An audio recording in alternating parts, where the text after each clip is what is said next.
America एक बार फिर आतंकवाद पर हमला करता है। इस बार अमेरिका ने इस्लामिक स्टेट पर एयर स्ट्राइक की है। आईएसआईएस के लगभग 70 ठिकानों को तबाह किया। अमेरिका ने अपने 2 ऑफिसर की मौत के बाद लिया बड़ा एक्शन। अमेरिका ने बीते शुक्रवार को सीरिया में आतंकवादी संगठन आईएसआईएस से जुड़े कई ठिकानों पर हवाई हमले किए। अमेरिकी अधिकारियों ने एक मीडिया चैनल से बात करते हुए इस हमले की पुष्टि की है। उन्होंने बताया कि यह कार्रवाई उस समय की गई जब सीरिया में तैनात अमेरिका के 2 सैनिक मारे गए थे। उन्होंने बताया कि इस मिलिट्री ऑपरेशन को ऑपरेशन हॉकआई का नाम दिया गया है। क्या है ऑपरेशन हॉकआई? आइए डालते हैं एक नजर। अमेरिकन अधिकारियों के मुताबिक सीरिया द्वारा किए गए हमले में 2 अमेरिकी सैनिक मारे गए थे। यह दोनों अमेरिकी सैनिकों की पहचान 25 साल के सर्जेंट एडगर ब्रायन टोरेस तोवार और 29 साल के सर्जेंट विलियम नथानियल हॉरवर्ड के तौर पर हुई है। दोनों आयोवा राज्य के रहने वाले थे और आयोवा नेशनल गार्ड में सर्विस दे रही थी। आयोवा राज्य को हॉकआई स्टेट कहा जाता है। सैनिकों की मौत का बदला लेने के लिए इस ऑपरेशन का नाम हॉकआई रखा गया। अमेरिका के इस ऑपरेशन में सीरिया में आईएसआईएस से जुड़े 70 से ज्यादा साइट्स को तबाह किया गया, जिसमें आतंकियों के ठहरने की जगह, हथियार रखने के गोदाम और अन्य जगह शामिल है। अमेरिकी रक्षा मंत्री पीट हेग्सेथ ने इन हमलों को बदले की कार्रवाई बताया। उन्होंने अपने सोशल मीडिया पर लिखा, अमेरिकी सेना ने सीरिया में आईएसआईएस लड़ाकों, इंफ्रास्ट्रक्चर और हथियारों के ठिकानों को खत्म करने के लिए ऑपरेशन हॉकआई स्ट्राइक शुरू की। यह 13 दिसंबर को सीरिया के पलमायरा में अमेरिकी सेना पर हुए हमले का सीधा जवाब है। यह किसी युद्ध की शुरुआत नहीं है। राष्ट्रपति ट्रंप के नेतृत्व में यूनाइटेड स्टेट्स ऑफ अमेरिका अपने लोगों की रक्षा करने में कभी पीछे नहीं हटेगा और ना ही कभी रुकेगा। आतंकवाद को लेकर ट्रंप का कड़ा संदेश।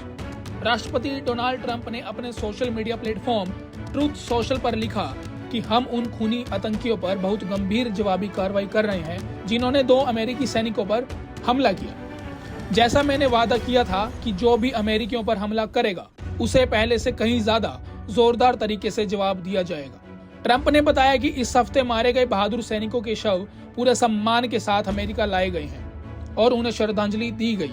ट्रंप ने कहा कि सीरिया में लंबे समय से बहुत खून खराबा और हिंसा हो रही है, लेकिन अगर आईएसआईएस को वहां से पूरी तरह खत्म कर दिया जाए तो देश का भविष्य अच्छा हो सकता है। अमेरिकी अधिकारियों ने इसके साथ यह भी बताया कि सीरिया में फिलहाल सैकड़ों अमेरिकी सैनिक तैनात हैं। ये सैनिक कई सालों से आईएसआईएस के खिलाफ जंग में लगे हुए हैं। 2014-15 के आसपास आईएसआईएस ने सीरिया और इराक के बड़े हिस्से पर कब्जा कर लिया था। हालांकि बाद में अमेरिका और उसके सहयोगी देशों की सैन्य कार्रवाई और सीरिया में सत्ता बदलाव के बाद आईएसआईएस का ज्यादातर इलाका उससे छिन गया, लेकिन संगठन के बचे हुए लड़ाके अब भी खतरा बने हुए हैं। वहीं इस पूरे मामले पर सीरिया के विदेश मंत्रालय ने एक्स पर पोस्ट कर कहा कि देश आईएसआईएस के खिलाफ लड़ाई के लिए प्रतिबद्ध है और उसे सीरियाई जमीन पर कोई सुरक्षित ठिकाना नहीं मिलेगा। आपको बता दें कि पलमायरा यूनेस्को की विश्व धरोहर सूची में शामिल है, जो कभी जिहादी लड़ाकों के कब्जे में रहा था। यह हमला सीरिया में दिसंबर पिछले साल बशर अल असद के सत्ता से हटने के बाद पहला बड़ा हमला माना जा रहा है। आयोवा नेशनल गार्ड के एक सीनियर अधिकारी ने कहा कि इस समय उनकी सबसे बड़ी प्राथमिकता शहीद और घायल सैनिकों के परिवारों की मदद करना है। उन्होंने कहा कि पूरा आयोवा नेशनल गार्ड इस दुख की घड़ी में शहीदों के परिवारों के साथ खड़ा है। आपको बता दें कि इस साल की शुरुआत में आयोवा नेशनल गार्ड के करीब 1800 सैनिकों को मिडिल ईस्ट भेजा गया था। ये सभी आईएसआईएस के खिलाफ चल रहे अंतरराष्ट्रीय ऑपरेशन का हिस्सा है, जिसे ऑपरेशन इनहेरेंट रिजॉल्व कहा जाता है। बहरहाल अमेरिका ने इस कार्रवाई से साफ कर दिया है कि वह अपने सैनिकों पर हुए किसी भी हमले का कड़ा जवाब देगा और सीरिया में आईएसआईएस के बचे हुए नेटवर्क को खत्म करने की कोशिश जारी रखेगा। फिलहाल के लिए इस खबर में इतना ही। देश से जुड़ी तमाम बड़ी खबरों के लिए देखते रहिए पंजाब केसरी टीवी। हमसे जुड़े रहने के लिए हमारे YouTube चैनल को सब्सक्राइब करें और नई वीडियो की नोटिफिकेशन के लिए बेल आइकॉन को दबाएं।